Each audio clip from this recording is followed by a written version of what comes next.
Hey, you. What's in the cup and why are you sitting here? Coffee. I'm sitting in a public park. Am I being detained? I need your ID. Now.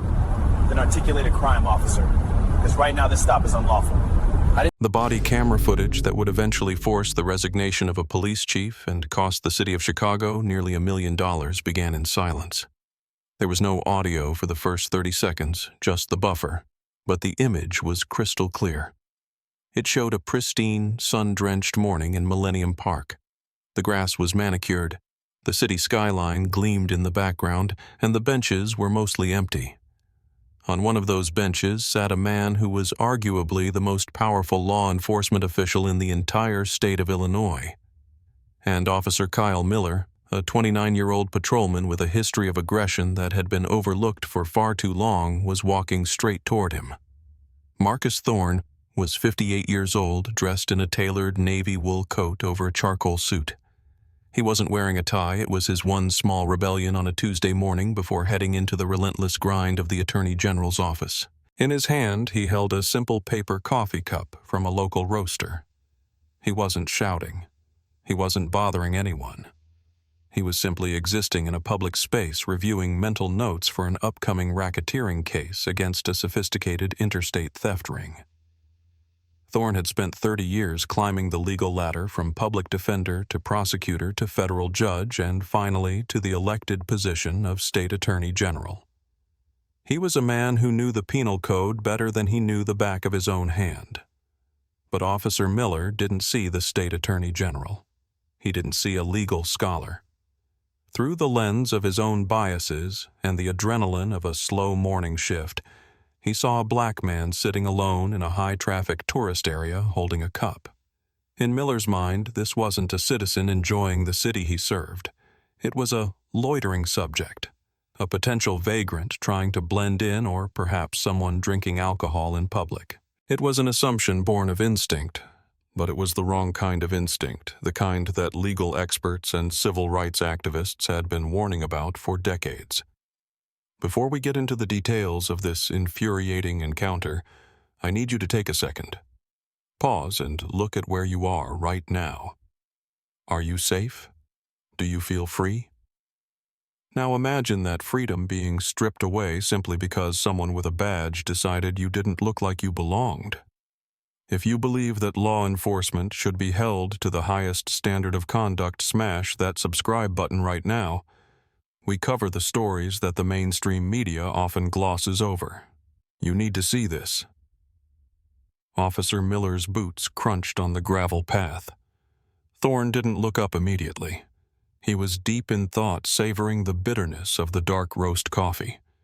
He had dealt with police officers his entire adult life. He respected the profession. He had attended their funerals, authorized their overtime grants, and defended their qualified immunity when it was justified. But he also knew the dark side of the badge. He had prosecuted officers who beat suspects in holding cells. He had signed the indictments for detectives who planted evidence. He knew that for every 100 good officers, there was one who viewed the public as the enemy. He didn't know yet that Officer Miller was that one. Miller stopped 3 feet from the bench. He stood with his thumbs hooked into his vest, a stance of dominance that he had practiced in the academy mirror but had never quite earned in the streets. He loomed over the seated man, casting a shadow across Thorne's face. The silence stretched for a moment too long. Thorne slowly raised his head, his expression calm, his eyes intelligent and weary. He didn't smile, but he didn't scowl either. He just waited. "Morning," Miller said, but it wasn't a greeting. It was a challenge. The tone was flat hard and devoid of the protect and serve courtesy that was supposed to be the department's motto. "Good morning, officer," Thorne replied. His voice was a deep baritone, the voice of a man who commanded courtrooms with a whisper. "Can I help you with something?" "You can start by telling me what's in the cup," Miller snapped, nodding toward the paper cup in Thorne's hand. Thorne looked at the cup, then back at the officer. He blinked, genuinely confused by the pettiness of the opening salvo. "Coffee," Thorne said. "Black, no sugar." You sure about that? Miller took a half-step closer, invading Thorne's personal space. We've had complaints about guys drinking out here. Public consumption is a citation, sometimes an arrest depending on how the subject acts. Thorne tightened his grip on the cup slightly. He looked around the empty park. There was no one else nearby to have made a complaint. This was a fishing expedition, plain and simple. I assure you, officer, it is coffee. And since I am not engaging in any criminal activity, I'm going to go back to enjoying my morning. This was the moment. The off-ramp was right there. Miller could have nodded, said, "Just checking," and walked away. But he didn't. He couldn't. His authority had been gently brushed aside, and his ego wouldn't allow it. He wasn't interested in the truth. He was interested in compliance, and he was about to destroy his life to get it. The interaction had lasted less than 60 seconds, but the dynamic was already set in stone. On one side, a man who represented the pinnacle of state law enforcement armed with decades of constitutional knowledge. On the other, a young officer with a chip on his shoulder and a fundamental misunderstanding of the Fourth Amendment. I didn't say you could go back to anything, Officer Miller said, his voice rising just enough to attract the attention of a couple walking their dog 50 yards away. I'm conducting an investigation here. I need to see some identification. Marcus Thorne didn't move to reach for his wallet. He didn't flinch. He sat perfectly still, his posture relaxed, but his mind sharpening into a razor's edge. This was the dance he knew so well from case files, but rarely experienced from this side of the bench. Officer, Thorne said, his tone dropping an octave, becoming professorial. You are requesting my identification. Is that a request, or is it a lawful order? Miller blinked. Most people just handed it over. It's an order. I need to know who you are, and I need to verify you don't have any outstanding warrants. For an order to be lawful, Thorne said, reciting the statute from memory as if he were reading it from a book. You must have reasonable, articulable suspicion that I have committed a crime, am currently committing a crime, or am about to commit a crime. Terry v. Ohio, Delaware v. Prouse.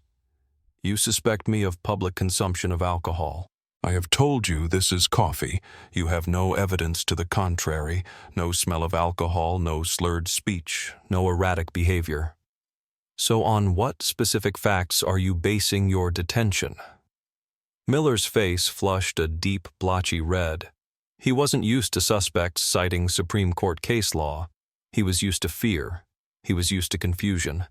He wasn't equipped for a lecture. Don't play lawyer with me, Miller spat out. I'm not asking you again. Stand up, put the cup down, and give me your ID. Thorne remained seated. He took a deliberate sip of his coffee, maintaining eye contact over the rim of the cup. It was a move of supreme confidence, bordering on arrogance, but entirely within his rights. I am not playing officer. I am asserting my rights under the Illinois Constitution and the Fourth Amendment of the United States Constitution. Illinois is not a stop-and-identify state unless there is a valid detention based on reasonable suspicion. You have none. Therefore, I am not obligated to identify myself. Am I free to go, or are you detaining me? You're detained. Miller barked his hand, drifting toward the handcuffs on his belt. For what crime? Disorderly conduct, failure to obey a lawful order, and suspicion of public intoxication. Miller was stacking charges now, throwing spaghetti at the wall to see what would stick. He was digging a hole, and instead of climbing out, he was asking for a bigger shovel. Thorne shook his head slowly, almost sadly. Officer, look at me. Look at my suit. Look at my demeanor. Do I look like a public intoxication case to you? If you arrest me, you will be filing a false police report. That is a felony. Do you understand the implications of that? Are you threatening me? Miller stepped back and keyed his radio. Dispatch, show me out with a non-compliant male subject at Millennium Park. Send me a backup unit. The escalation was palpable. A jogger stopped to watch. The couple with the dog pulled out a phone. The lens of public scrutiny was now focused on Officer Miller, but he was too blinded by rage to see it. He saw only a defiant black man who refused to submit to his authority. "I am not threatening you," Thorne said calmly. "I am warning you. I am trying to save your career. You are making a mistake that you will not be able to undo. Walk away. Just walk away." "Stand up!" Miller screamed, finally snapping. "Turn around!" Thorne sighed. He placed the coffee cup gently on the bench next to him. He knew exactly how this would play out now. He could have pulled out his badge, the gold shield that identified him as the Attorney General. He could have dropped names. He could have ended it instantly, but Marcus Thorne was a man of principle. If this officer treated the Attorney General this way, how did he treat the janitor? How did he treat the unemployed mechanic? How did he treat the teenager walking home from school? Thorne decided then and there that he wouldn't use his badge to escape. He would let the system work or fail exactly as it would for any other citizen. He would be the test case. He stood up slowly, keeping his hands visible.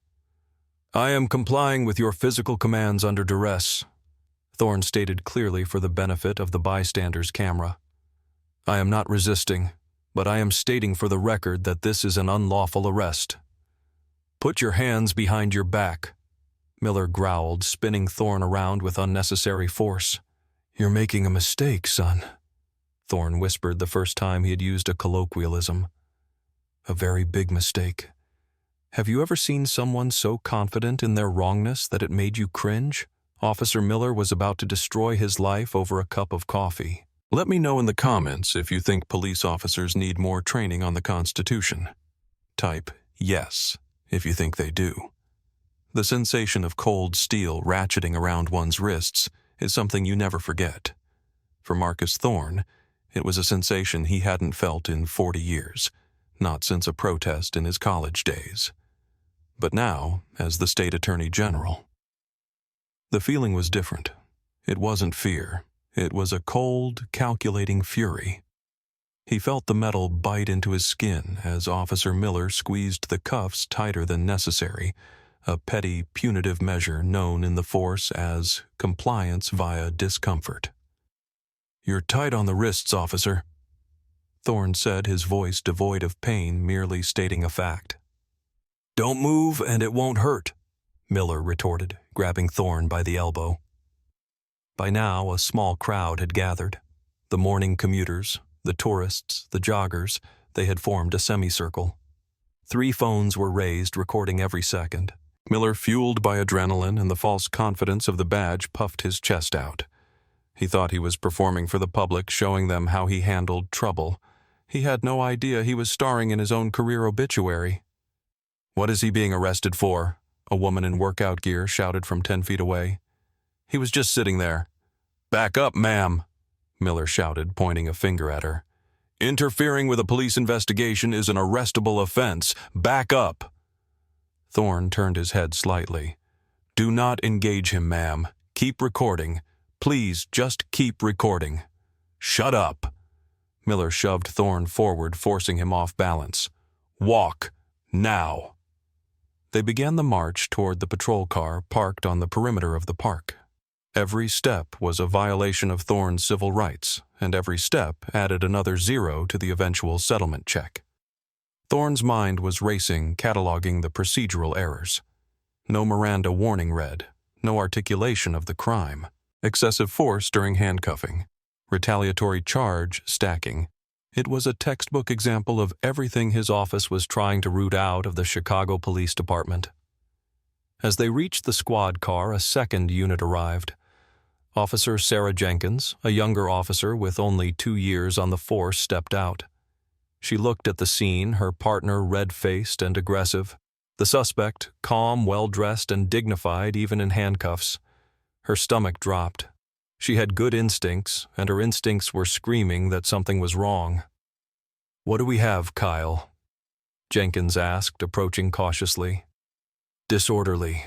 Failure to ID. Resisting." Miller panted, opening the back door of his cruiser. Guy thinks he's a lawyer. Refused to identify himself during a suspicious person stop. Jenkins looked at Thorne. She saw the quality of the wool coat. She saw the calm intelligence in his eyes. She looked at the suspicious item, a coffee cup left on the bench. "Sir," Jenkins said, addressing Thorne, "do you have ID on you?"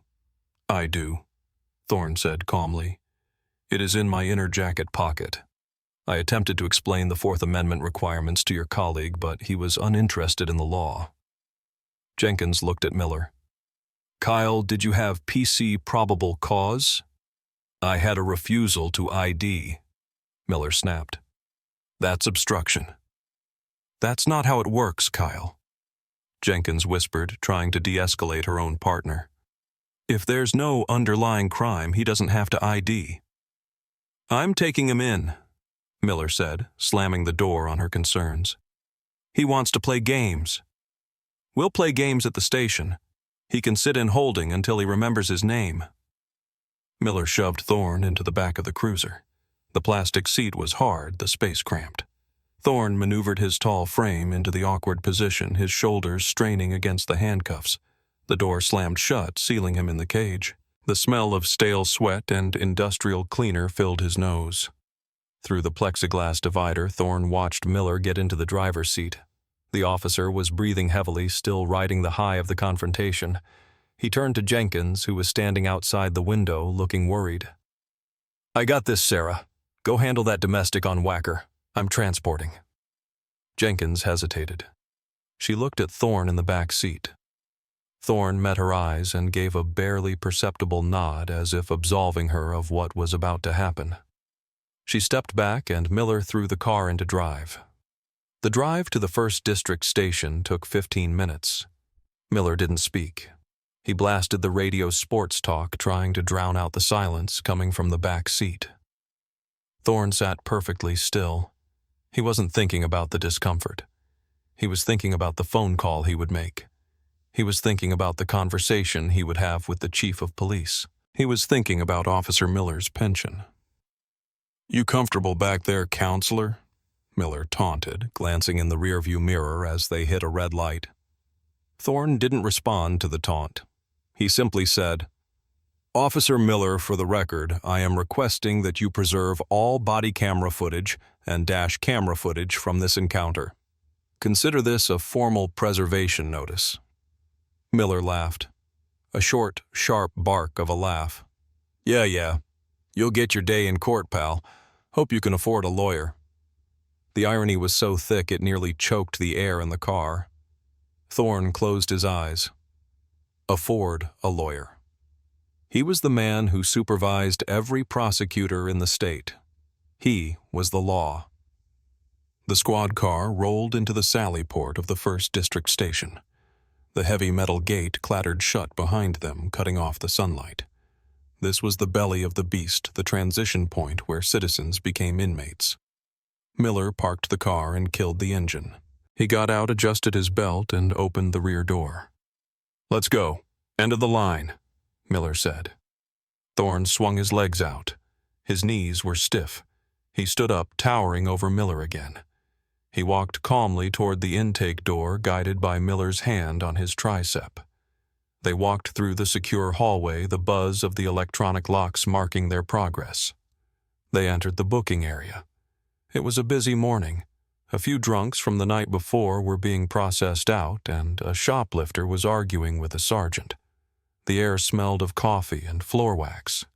Behind the high desk sat Desk Sergeant Thomas Kowalski. Kowalski was a dinosaur.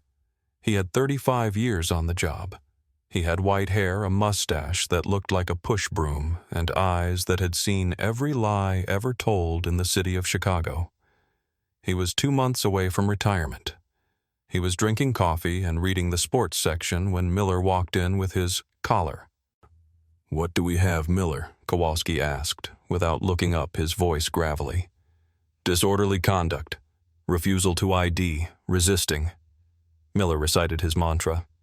"Guy wouldn't show ID in the park, acted like he owned the place." "Name?" Kowalski asked, picking up a pen. "John Doe for now. Refused to state it." Kowalski sighed. He hated John Doe's. It meant extra paperwork. He finally looked up. "All right, buddy, let's cut the crap. What's your—" Kowalski stopped. The pen fell from his hand. It clattered onto the desk, the sound echoing in the sudden silence of the room. Kowalski squinted. He blinked. He leaned forward over the high desk. He looked at the man in handcuffs. He looked at the suit. He looked at the face that had been on the nightly news 3 days ago announcing a new anti-gang initiative. The blood drained from Sergeant Kowalski's face. He turned pale, then a shade of gray. "Miller," Kowalski whispered. His voice was trembling. "Yes, Sarge, I'm going to throw him in cell 2 while I write this up." "Miller," Kowalski said louder this time. He stood up. "Take those cuffs off." Miller frowned. "What no, Sarge? He's uncooperative. I need to process him. Take the goddamn cuffs off right now." Kowalski roared, his voice cracking with panic. The entire booking room froze. The shoplifter stopped arguing. The other officers looked over. Miller was stunned. "Sarge, what is wrong with you? This guy is a suspect." Kowalski walked around the desk. He moved faster than he had in 10 years. He approached Thorne, his hands raised in a gesture of surrender and apology. He looked at Miller with a mixture of pity and absolute horror. "You don't know who this is, do you?" Kowalski asked Miller. "He's a guy loitering in the park," Miller said, but the doubt was starting to creep in. He saw the fear in the sergeant's eyes. Kowalski turned to Thorne. "Mr. Attorney General, sir, I don't know what to say." The words hung in the air. Attorney General. Miller felt the world tilt on its axis. His stomach dropped through the floor. The color drained from his face so fast he looked like he might faint. He looked at the man in the handcuffs, the man he had shoved, the man he had taunted. Thorne looked at Kowalski. "Hello, Sergeant. I believe your officer here has arrested me for drinking coffee." "Unlock him!" Kowalski screamed at Miller. "Unlock him now!" Miller's hands were shaking so badly he couldn't get the key into the handcuffs. He fumbled, dropped the keys, picked them up. His breath was coming in short, panicked gasps. "Attorney General. Oh my God." He finally managed to turn the lock. The cuffs clicked open. Thorne brought his hands forward. He rubbed his wrists where the red indentations were clearly visible. He adjusted his suit jacket. He smoothed his lapels. He turned to Officer Miller. Miller couldn't meet his eyes. The arrogance was gone, replaced by the terror of a man watching his future incinerate. "Officer Miller?" Thorne said, his voice quiet, deadly calm. "You asked for my identification. I believe now is the appropriate time to provide it." Thorne reached into his inner pocket. He pulled out a leather wallet. He flipped it open. The gold badge of the Illinois Attorney General gleamed under the fluorescent lights. Next to it was his ID card. "Marcus Thorne, Attorney General, State of Illinois." Miller stared at the badge. He couldn't speak. His mouth opened and closed like a fish on a dock. I didn't know," Miller stammered. "Sir, I didn't know." "That," Thorne said, "is exactly the problem. You didn't know who I was, but you treated me like a criminal because of how I looked. If I were a plumber, would I still be in those cuffs? If I were a teacher, would I be in a cell right now?" Thorne turned to Kowalski. "Sergeant, I want the watch commander down here. I want the captain called, and I want the digital copies of the booking report started. Do not delete anything." "Sir," Kowalski said, wiping sweat from his forehead. We can release you. It was a mistake. A misunderstanding. We don't need to file." "No," Thorne cut him off. "You will process this arrest. You will generate the report. Officer Miller believed he had probable cause. Let him put it in writing. I want everything documented. Every single word." The 1st District Station went into meltdown. It is difficult to describe the level of panic that ensues when a police department realizes they have falsely arrested the highest-ranking lawyer in the state. It's not just fear. It's an existential crisis. Phones were ringing off the hook. Lieutenants were sprinting down hallways. The captain, a man named Robert Halloway who was hoping to make deputy chief next year, was driving 90 miles per hour toward the station, screaming into his Bluetooth headset. Thorne was ushered into the captain's office, not a cell, but he refused the offer of water or coffee. He sat in a chair, waiting. He wasn't being arrogant. He was being evidence. He needed his demeanor to remain unimpeachable. Officer Miller had been banished to the break room. His gun and badge had been taken by Sergeant Kowalski just for safety while they sorted this out. Miller sat at a plastic table, his head in his hands. Other officers walked by, whispering.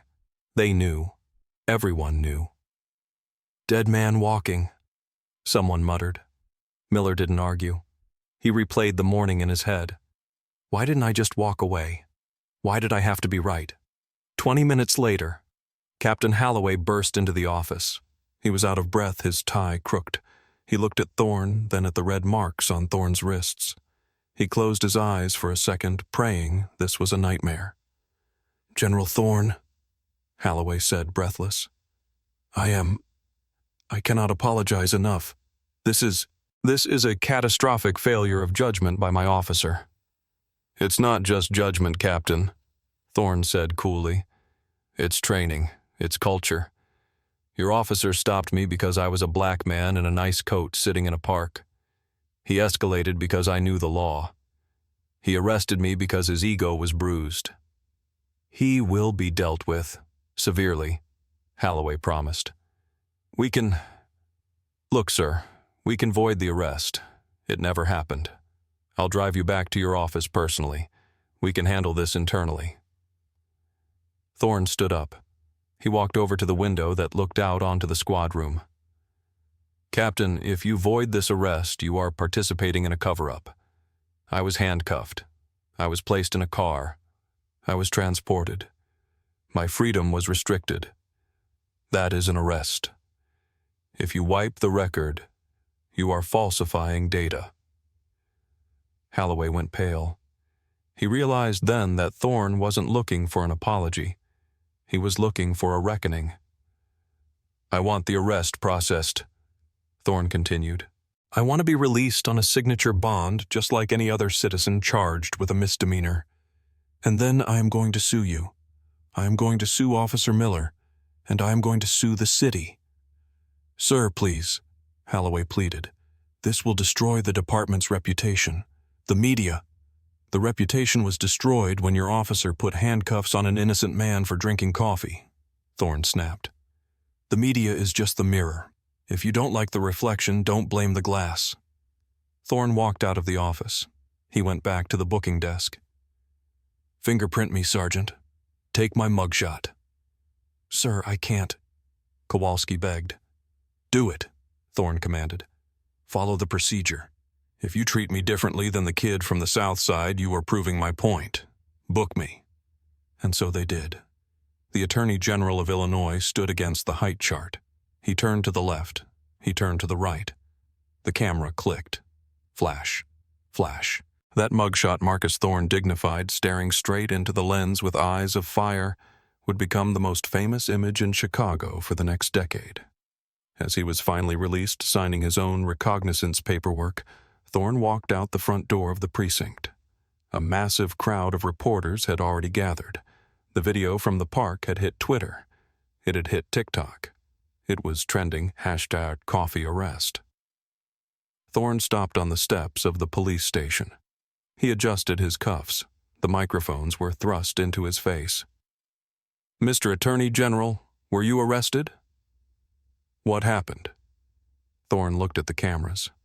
"Today I was reminded of a hard truth," he said. "That credentials do not protect you from bias.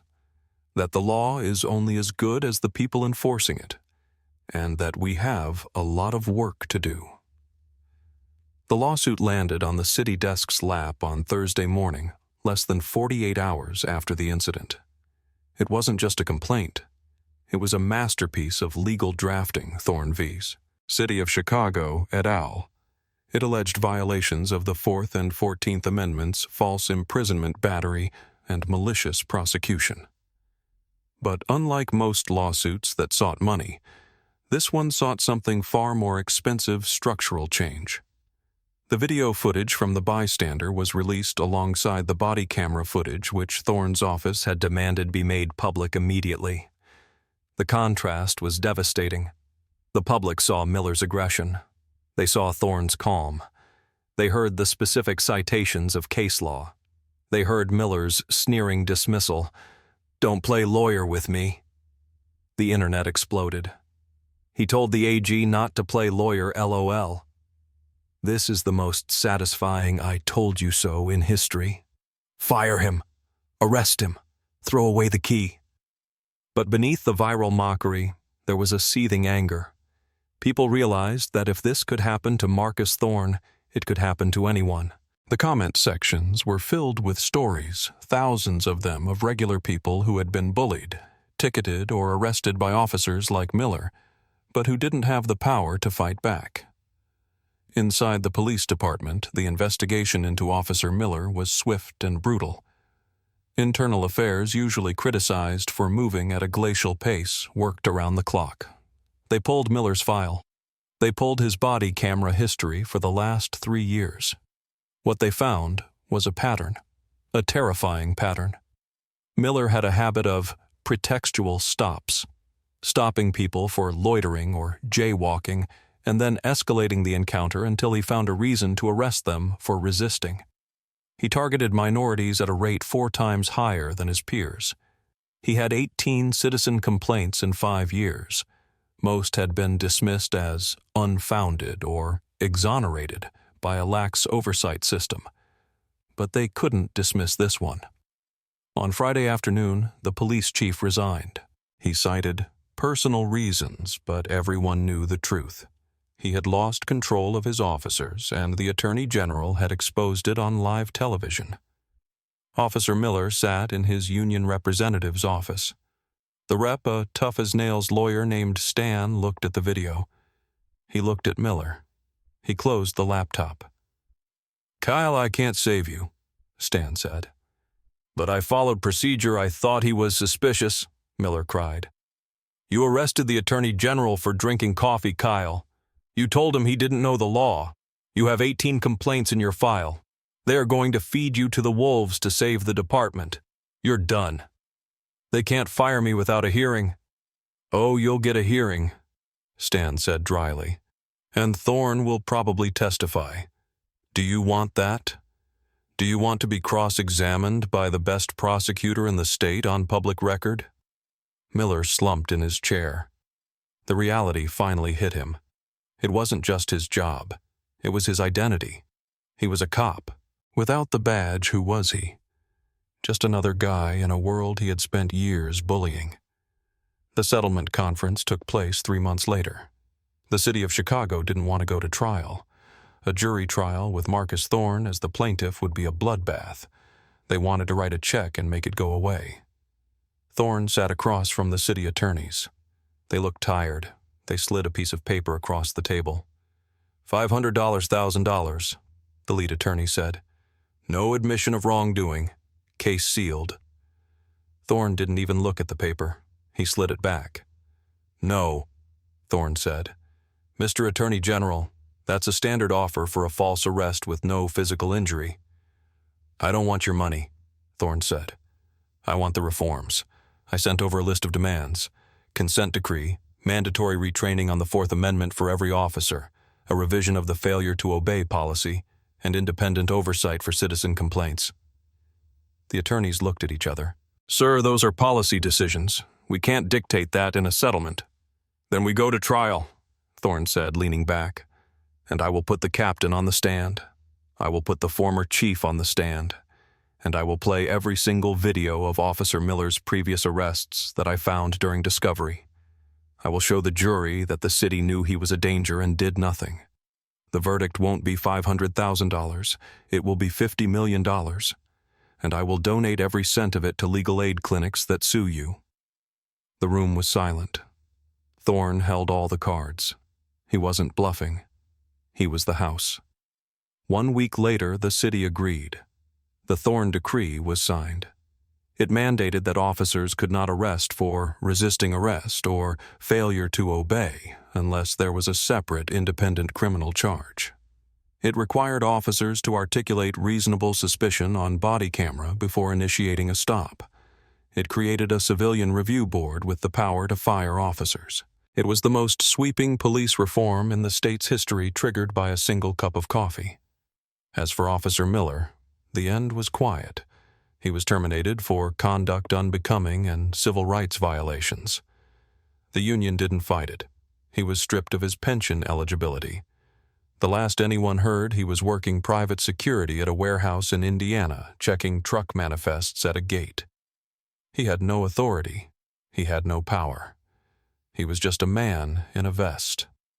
6 months after the arrest, Marcus Thorne returned to Millennium Park. It was another beautiful morning. The sun was shining on the bean. The tourists were out. Thorne walked to the same bench. He sat down. He placed a coffee cup next to him. He wasn't alone this time. A young black man, maybe 20 years old, was sitting on the next bench reading a book. He looked nervous as a police cruiser rolled slowly down the path. The cruiser stopped. 2 officers got out. They were new recruits. They looked at Thorne. They looked at the young man. They nodded politely. "Good morning, gentlemen," one officer said. "Morning," Thorne replied. The officers kept walking. They didn't stop. They didn't demand ID. They didn't assume the worst. They just patrolled. Thorne watched them go. He took a sip of his coffee. It tasted better this time. The system hadn't changed overnight. There were still bad stops. There was still bias. But the message had been sent loud and clear. We are watching. Thorne thought about the power he held. He had used it to crush a bad officer. Yes, but he realized that the real victory wasn't the firing of Kyle Miller. It was the fact that the young man on the bench next to him could read his book in peace. Justice isn't just about punishing the guilty. It's about protecting the quiet moments of the innocent. It's about the right to sit in the sun without fear. Thorne finished his coffee, stood up, and walked back toward his office. There was work to do. This story reminds us that authority without accountability is just tyranny in a uniform. Marcus Thorne had the power to fight back, but millions of people don't. That's why we share these stories, to shine a light on the darkness. What would you have done if you were in Thorne's shoes? Would you have revealed who you were immediately? Or would you have let the officer dig his own grave, and do you think the settlement reforms were enough? Let me know your thoughts in the comments below. Your voice matters in this conversation. Don't forget to like and subscribe for more stories of justice served. Stay safe out there.